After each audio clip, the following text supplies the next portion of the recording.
Hello, good afternoon. My name's Carly Jones. I'm 35. I'm a British autism advocate. I'm a mum of two autistic daughters and I'm also autistic myself. It's really good to be able to speak with you.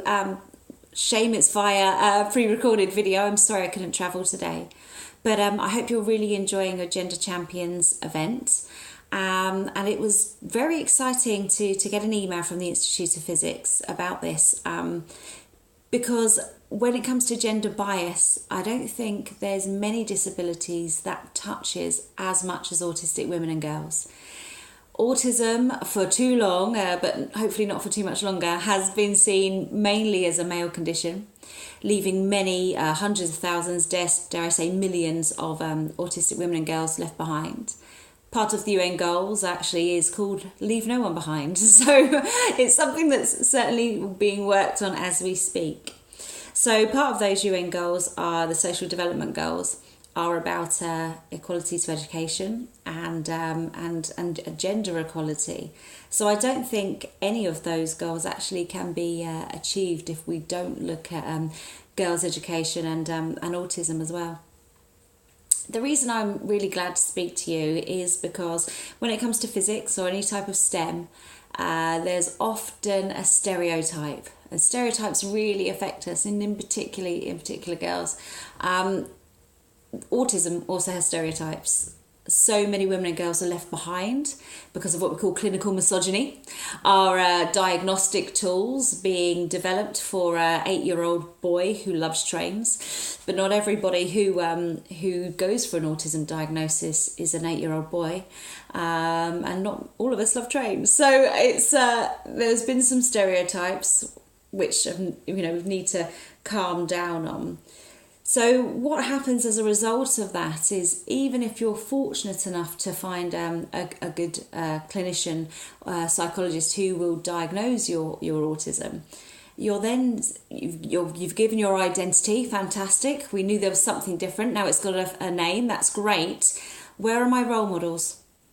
At what point in history, people will say, oh, well, do you know what, autism's actually a really cool thing because apparently Einstein had it, or Alan Turing from The Imitation Game, he was autistic, or it might be Mozart or anyone that's done anything particularly good. And often actually in physics STEM they were autistic, but they're all boys. where are the women, where are the girls? It's an exciting opportunity for many of your students, because hopefully they will become those women and girls who are seen as role models in years to come.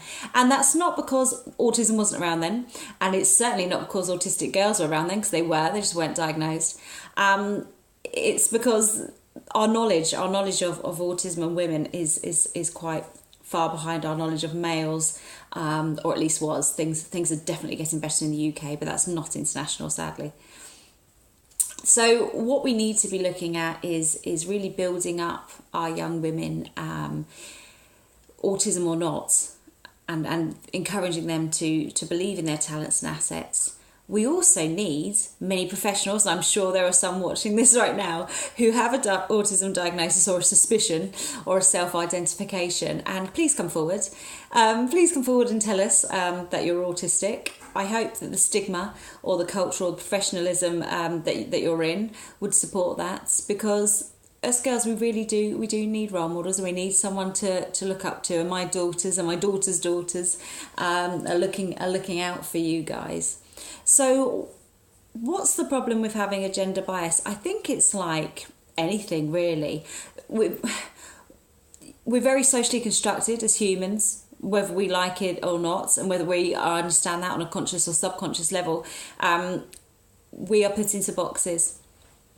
And on a personal note, I always loved acting and still do, but I didn't actually get into doing any type of research or anything techie or sciencey until after my autism diagnosis, if I'm honest, because it was then that I thought to myself, well, okay, well, if all these people can do it, I'll give it a go. And I'm not particularly brilliant at it, moderately okay, but it did make me think, and maybe that's because the stereotype is, oh, well, you're autistic, therefore you're good at this, but shouldn't it just be that anyone can be good at anything if they really try, regardless of being autistic or not being autistic.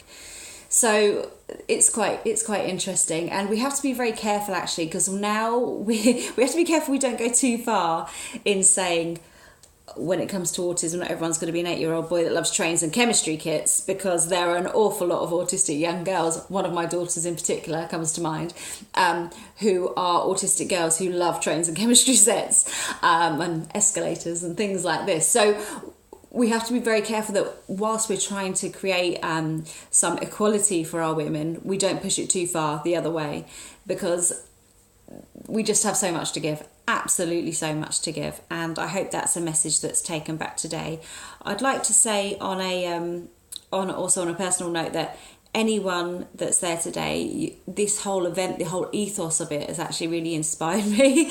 I love the fact that you have gender champions in schools. I think that's incredible. I think that it's going to make huge changes. And I was actually speaking to an MP last week who said, if we could do one thing in our local constituency, if we could do one thing to help autistic girls reach their full potential in schools, what would you recommend? And it's quite hard to think of one thing, but you guys actually have inspired me as well, because I thought about your gender champions and suggested, why don't we have an autism champion, in each school? So you've actually helped me far more than I've probably helped you with this short talk. But thank you so much, and I hope you have a wonderful day.